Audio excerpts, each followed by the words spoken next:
Pernah nggak ngerasa minder, merasa nggak cukup baik, nggak cukup pinter, atau takut dipandang rendah oleh orang lain? Hati-hati, rasa minder bisa jadi racun yang menghancurkan mental kita. Tapi tenang, Islam punya solusi ampuh dari para ulama sufi. Banyak orang minder karena membandingkan diri dengan orang lain.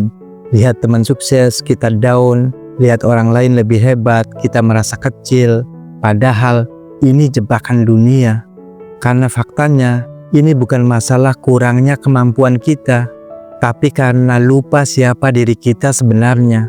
Setiap orang punya keunikan dan kelebihannya sendiri. Kadang kita hanya belum menyadarinya karena belum benar-benar mengenal diri kita sendiri. Imam Ghazali berkata, barang siapa mencintai dunia, dia akan diperbudak oleh dunia.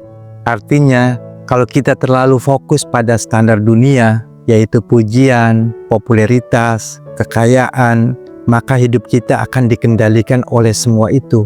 Dan akhirnya, minder pun muncul karena kita takut kehilangan pengakuan dari manusia. Syekh Abdul Qadir mengajarkan kepada kita, jangan bersandar pada makhluk, tapi sandarkan hati kita hanya kepada Allah.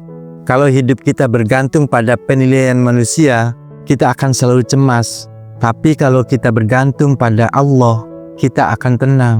Ibnu Athaillah berkata, merendahkan diri kepada makhluk adalah kehinaan, tapi merendahkan diri kepada Allah adalah kemuliaan.